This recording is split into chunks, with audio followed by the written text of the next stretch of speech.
On the 16th of January 2019, the title of our episode is The Demoralizing of the Federal Workforce. That's sort of our working title. We're working around that.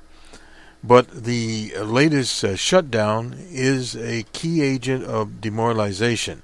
Not only demoralization of the federal workforce in 2019, but it will go into 2025, 2030, etc.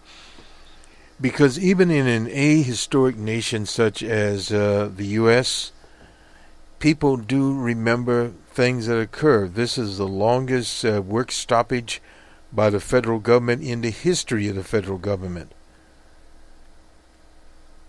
And it's unfolding in front of our eyes. There was a scheduled meeting between quote-unquote some centrist Democrats known as blue dogs or yellow dogs or whatever dogs they are, and the administration of DJ Trump. And none of those Democrats appeared. Period. Now, what is missing from this scenario, as one very wise political science professor once said, is action in the streets. And that is where the action is. The powers to be, what they normally call the elites, ruling classes, ruling class, or whatever you want to call these people, that actually run the bells and whistles of the country and the citizens of the United States as a whole. Now, one of the things that's happened here, and very unfortunate, in an individualistic nation, has the nation become more individualistic or less individualistic? It has become more individualistic in the sense that obviously you have a president that is one of the most narcissistic people in the 50 continuous states there in the White House. What it basically means is this. The citizens of the U.S., over 300 million of them, have been sliced and diced into separate little units, or udals, as we call it in the economic discipline, at least on the micro side. So thus we have all of these little people in little boxes, as Pete Seeger used to say. I believe it was one of the songs that Pete Seeger sung, and various other folk singers of the 50s sung those songs about the little boxes. Well, this is the whole idea behind in the 40s. You had the FHA programs to move people from the great cities of America to suburbia. And they were given very low interest loans. This was after the Great War. FHA loans, GI loans, etc., for housing and for upward mobility. And this was also a time that you had, after the war, people were getting into federal services, various federal services at the time. People were going to school. They were supported by a federal safety net. This had came out of the New Deal under Roosevelt and was carried on by FDR. Was carried on by Harry S. Truman out of Kansas City. And even I, like Ike, could not destroy the whole program. So people in the 50s had moved into suburbia, had got their GI education, and they were getting good jobs. Even in this apartheid era, African Americans that came back from the Great War were going to college and university in greater numbers than ever. Historic African American universities were full at that time.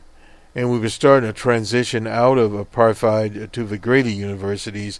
And in the 60s, you saw more and more people entering that, and the great society program to bring people out of poverty. under John F. Kennedy.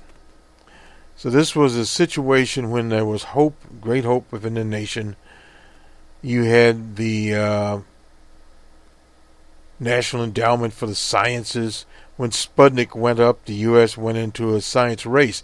It was not an issue where people were talking about science as a bastard child at all. Science was a great thing. Science was science. The scientific method was revered. Einstein was revered, and scientists were revered. And these scientists not only played a major role in the universities, in governmental programs, but in industry and research of the food industry, etc., the pharmaceutical industry, the people out in Indianapolis. So these were times when the future was laid. And that future went through the 60s and even into the 70s, where you had Tricky Dick. Tricky Dick did not stop the momentum, but it was one of those situations that when you have a society that had reached a certain amount of affluence, as this society had, and it had trickled in to the working class at that time because of the great union movements by the Rutherford brothers out of Detroit, that area, the great migration by African Americans, and participation in the unions and upward mobility through increased presence in universities and a different type of landscape. Well, this brought about the 70s, which is very, very crucial. People left the streets and went to their little suburban houses. The cities at that time were under something called urban renewal. They were destroying the roots in the cities. They had had rebellions in the cities. They went into law and order pasta. And that continued on. And Reagan destroyed the rest of what was left of the stability within the nation. He was the one that destroyed the future of federal workers, at least started that, and of trade unions and of the agricultural sector. Farmers that drove their tractors to Des Moines with Reagan stickers on them. Several years later, were fighting foreclosures. We remember that, the American Agriculture Movement, Mr. Willie Nelson, etc. And we were out there trying to keep farmers on their farms. This is what the 80s had in store, and the early 90s. Even with a moderate program that came about under Bill Clinton, we still had massive incarceration. The safety net was destroyed. And this brought about more individualization of the society, the body politic. It became more and more, as Lyndon Johnson once said, this is in Lyndon Johnson's time, he talked about people that ran for office on ideological grounds, like Alexandria Ocasio-Cortez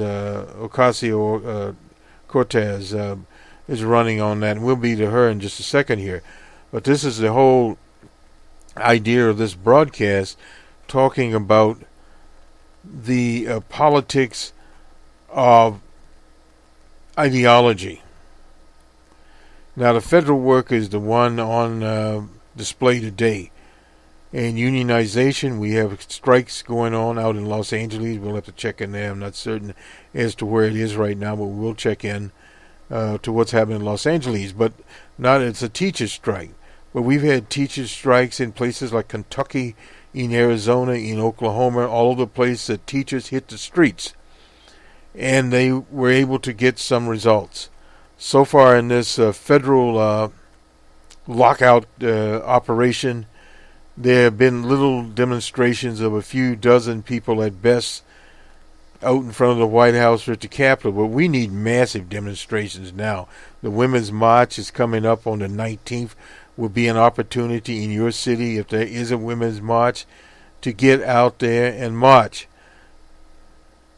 and send a message to the DJ Trump administration.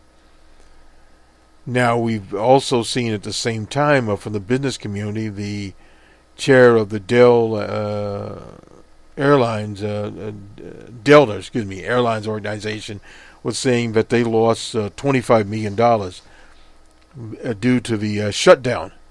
But at the same time, there are built-in little traps, we call them, that take some of the sting out of this lockout.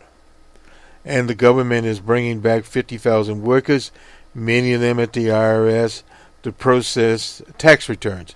Because if no tax returns were processed, this thing would end. But the workers are working without pay.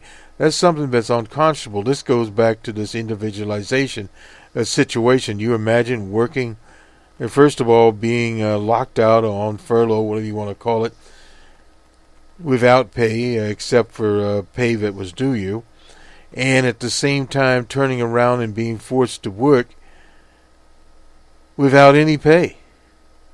How do you pay the subway fare toll? And there is toll in some people there.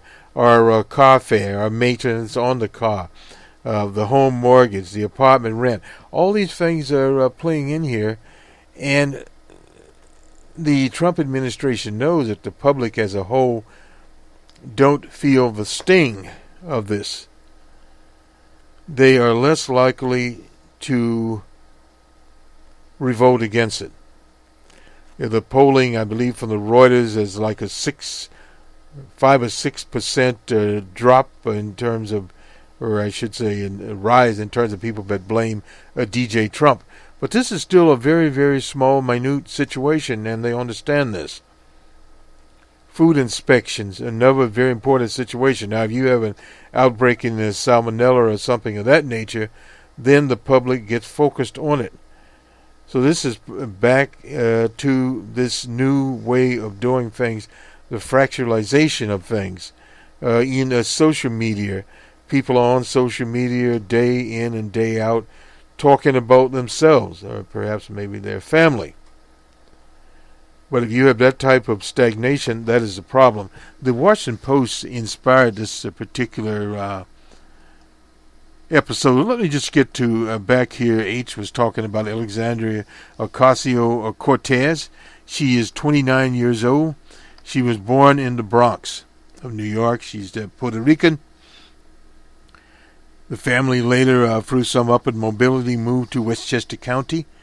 And she went to school in Westchester County and to Boston College. She even won an Intel Science Contest. So this woman has brains, period. But unfortunately for her, her father died intestate. What that means is he did not have a will. They had to go through probate. And while they were going through probate, her mother was cleaning houses, drove a school bus, and whatever she could do. And they struggled through the foreclosure process. She also launched a Brook Avenue Press that was in the Bronx to portray the Bronx in a more positive light. She was an organizer for the Bernie Sanders campaign, and she went out to visit Flint, Michigan during the crisis and the Dakota Access Pipeline.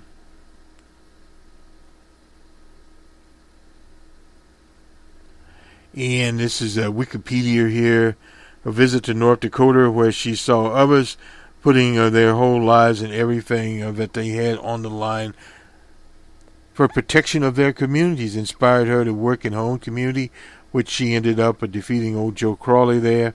And now she's in the House of Representatives because of the Bernie Sanders, the Move On, the Black Lives Matters, and those kinds of things, period.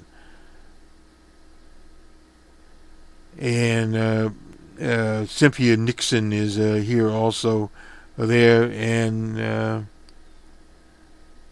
Cuomo endorsed Crowley, and so did Schumer, and all the rest of them, and Gillibrand that is running there. But she had the progressive unions behind her, the Working Families Party behind her, and now she is in the House of Representatives. Some people would say, well, she's in the House of Representatives, but is this pushing the Democratic Party further to the left than it should be? What we say to that, no. It is not pushing the Democratic Party further to the left. It is pushing the Democratic Party where it should be. Period. And this is the big argument there with the blue dog or centrist Democrats. If you only run elections based upon a centrist perspective like Wild Bill Clinton, but that is out with the public now because of the increased polarization, and this is what is bringing upon the situation we have now. Let me go back to the Washington Post here. I didn't want to spend too much time on this.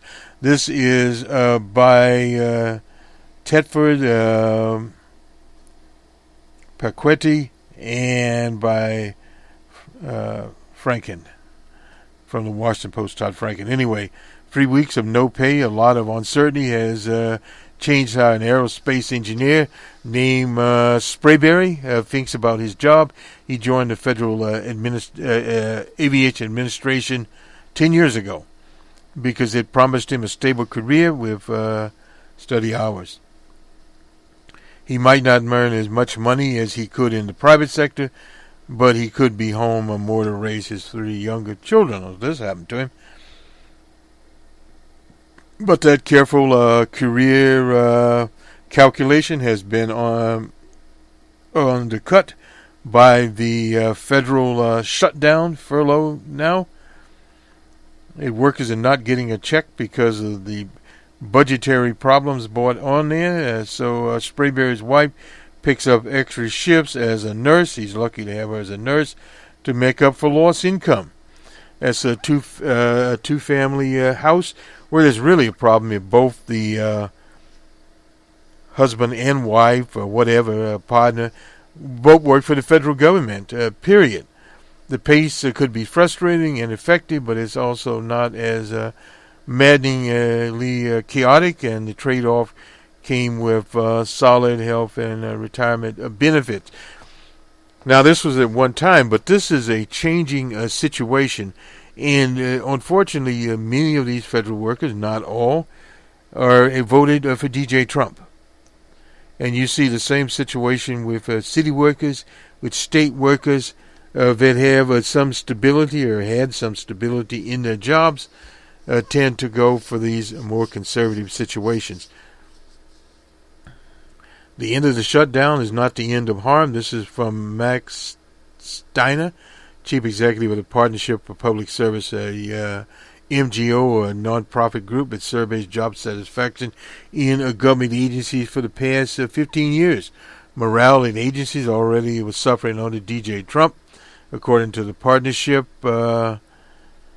best place to work in a government survey, we'll get that in a minute, which found marked decline in job satisfaction since the Obama administration in a range of federal agencies, including state and even the backward agriculture department. On the Trump, the Federal Trade Commission and Homeland Security agencies were amongst the agencies that saw their polling numbers go up. Imagine so. The impasse, a hiring freeze, have seen high turnover amongst key political appointees, no doubt about that. And this federal judge that declined to issue an emergency stay, and that stay would have been that these people are working in involuntary servitude. It's difficult to measure the impact of a shutdown, and with an annual job satisfaction survey that is Steiner, S-T-I-E-R, said, but the government ranking took a slight hit during the 17-day shutdown that was in 2013. Low wages have irked Johnson. Now, this is another person, Aaron Johnson, 26, reconsidered his career choice. He's a security guard at the Smithsonian Institute, Museum of the American Indian. Smithsonian. Anyway, protecting the artifacts, he said. He gave a sense of purpose and introduced him to people from around the world. Low wages irk Johnson, but it was the president's comment about the federal workforce in recent months truly pushed him to look for a new job, perhaps in retail. I think we want to reconsider that. And Arnel Flores. We talked about him before. He's at the Goddard space situation there. And these are some more workers here. The FBI has always been the FBI, she said. Now, this is not every federal agency will suffer equally if workers start looking around for new jobs. That's from Jeff Buckholz, NASA head of human resources until she retired 3 years ago. The FBI will always be the FBI, she said. Astronauts still need to work at NASA. But, she said, economists, attorneys might find plenty of opportunities in the private sector, no doubt about that. Last week, the Border Patrol was supposed to host a recruiting booth at a Houston boat show, but the shutdown put an end to that. No staff could be spared. The Border Patrol was forced to cancel, so even the magical Border Patrol is not there. He signed an executive order. This is DJ Trump to hire 5,000 more Border Patrol agencies. Let's get back to the survey here. Oops. And see if we can quickly look at it. On our International Affairs program, BR on the World, we'll talk about Brexit. We'll talk about it a little bit here, but not very much. Uh-oh.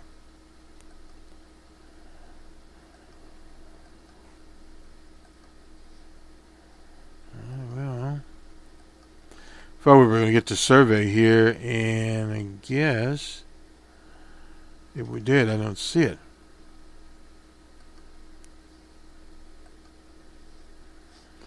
Okay, in the job satisfaction tumbles. This is morale, the best place to work in the federal government. 60% of federal offices 3 years ago. A study improvement as the economy rebound from the depression. The number of federal workers would recommend their agencies a good place to work. Dropped at 60% there. Less than 40% of agencies improved their rating here. The 15th government-wide survey of cabinet and intelligence agencies, 415 smaller departments by nonpartisan partnership for public service and Boston Consulting. So basically, this is what happened here: tumbling in numbers. And the government has bright spots. The Defense Department's central office were the most improved, the largest department, edging up 2.1% last year to a satisfactory rating of 63.2%. The Small Business Administration, oh boy, she's still around, Linda McMahon, said it scored 62%, up 2.6%. As we said before, the Securities and Exchange Commission, with 81% of the workforce reporting a satisfaction there. The drop has run for re-election here after hitting a 4-year low after the Depression and pay freezes. Scores begin to improve. Evidently, well, they couldn't go any further down. The Import-Export Bank blames the agency's poor rating on a lack of a confirmed chair. They had almost decided to get rid of that. In the Education Department, rethink the wave at the department. I would imagine department's score fell 12.4% on the Betty DeVos. I wouldn't doubt that at all. Those are things that have caused a lot of problems. Let's get to Theresa May here. I need to check the time here. We put a lot more commentary. We're doing okay. Nonetheless, Brexit. Brexit is another one of these outcomes of the right. It comes out of right-wing movements. There's a book on it. We get the author right now, but it's called The Fourth Way, a Russian author. And this was the basic handbook for Steve Bannon and Company. But anyway, this right-wing silliness out of the UK and the UK's attempts to divorce itself from the European Union has not settled very well. And this sort of we remember for us old timers that the 1980 election of Ronald Wilson Reagan was a copycat of what happened in the UK with Thatcher and her Thatcher conservatism. But the UK is a much smaller country, much smaller economy, period. Now, this is by Annie Appleblom. This, we guessed it, but now we know it. There's no plan B. After months of negotiation, many hours of debate, after long delays and rumors of more delays, after protests had rang bells and waved EU flags outside of the Palace of Westminster all afternoon, the House of Commons finally voted on a withdrawal deal. May had negotiated with the European Union, but it was defeated by 230 votes. And now, if you remember Nigel, I forget what is it, Fiegel? Anyway, the leader of the withdrawal movement in the EU was a prominent speaker at DJ Trump rallies. Now, what this tends to show in modern industrial nations, many have flirted around with these extreme right-wing movements. If we go back to the Great Patriotic War, the right-wing movement that swept Germany on the Schicklgruber, the Hitler of fascism. Now, right-wing movements have always been very, very closely associated with fascism. Now, this fourth way tends to blend in more or less fascistic tendencies with other tendencies, populist tendencies of right-wing social movements. And remember now in Germany, they had the National Socialist Party. So this is one of the elements of nationalism. Nationalism in the U.S., nationalism in the U.K., nationalism now in Brazil, always have a racist core. But not only do they have a racist core, by their very origins, they have to have an anti-worker core and an anti-people core. And this is what's happened in the UK. In the UK, you still have the word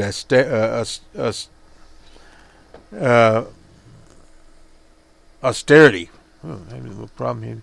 Smithsonian, we had problems. Anyway, as expected, the opposition leader, which H loves, Mr. Corbyn, the Labour Party leader, called for a vote of no confidence in the government. The debate, of course, will be held later today, and the likelihood the Conservative Party could win because they have more delegates. But after that, then what? No votes include people who want Britain to remain in the EU, people who want Britain to cash out all of its trading and economic arrangements without any deal. The vote has both of these options possible. May has not offered a third way. She said people want a clarity. Well, she hasn't given any clarity. She said she will hold meetings with her colleagues. Her colleagues don't want to hold any meetings with her. The government, she said, will approach these meetings in a constructive spirit. There's no construction here. A comment that evolved some bitter laughter there. Probably she will go back to Europe. She will put some carefully constructed, constructed rabbits out of the hat. Well, there are not any rabbits out there to pull out. The House of Commons itself may come up with some proposals, but there are a few floating around. The People Vote campaign is calling for the deadlock to be a new referendum.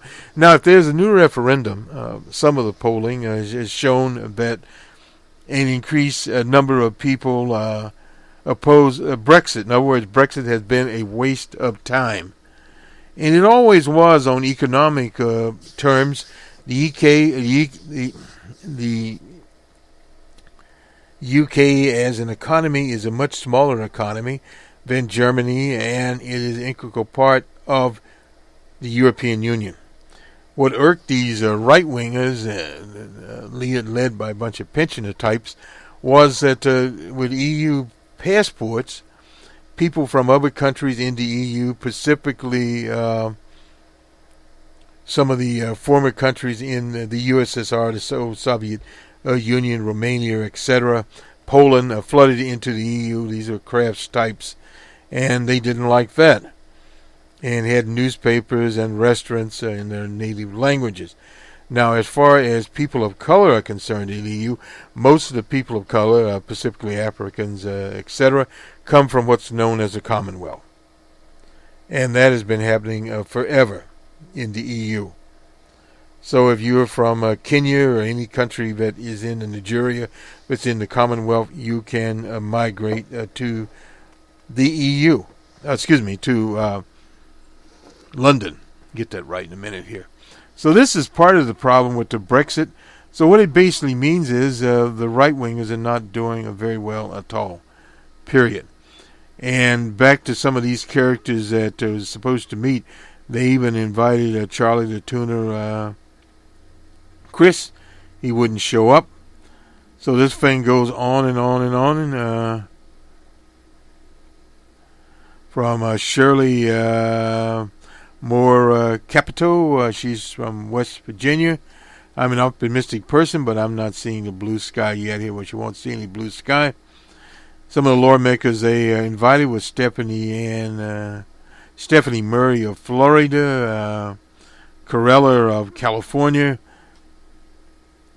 and Abigail Spanberger of Virginia, and she didn't show up either. And Charlie Crist. They beat it from Hakeem Jeffers. He's from New York, who chairs the House Democratic Caucus. There's a question that I think every individual member will have to entertain. The question is that I think everyone can reasonably ask, is he inviting people to 1600 to really try to resolve the problem, or to try to create a photo op? Well, no doubt the photo op is there, but still we tend to have... It was a Newt Gingrich that said that, well, the Democrats have more anxiety over these shutdowns than the Republicans. Well, the Republicans have been a pro-business party, and they serve the interests of the corporate interests. So even the corporate interests in this whole fiasco, and they're losing money also, can't get some of their products approved, etc., have kept a very low profile. It's kind of a cat and mouse game. People have not come out and said, look, this thing is economically harmful. It's harming us. It should end immediately. And they're not flooding the phone lines of at the White House of DJ Trump, nor old man McConnell, the leader of the Senate. If hundreds of thousands of people would call every day, say at 1 o'clock or whatever time it is, 9 o'clock, those phone lines would be flooded. And if people on the Women's March, they will be in D.C., go out in great numbers, in the tens and hundreds of thousands, old man McConnell will take a look. Let's do the sports now, we hope. Anyway, we do have the National Basketball League here. The Suns were at the Pacers in Indiana. It was the Pacers 131-97. The T-Wolves were in the city of brotherly love.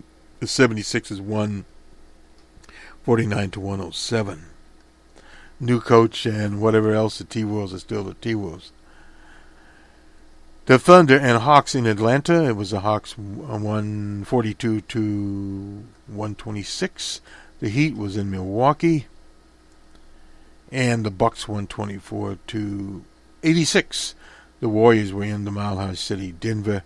It was the Warriors 142-111. And the Bulls were at the Lakers, and the Lakers finally won 107-100. And it's kind of interesting here. Mr. Curry had 51 points for the Warriors. That's a demonstration within a demonstration onto the National Hockey League. We finally make sure we got the right date here. We do indeed. Oh, wait a minute. We don't indeed. Oh, scores for the... no, scores for the 15th. Okay.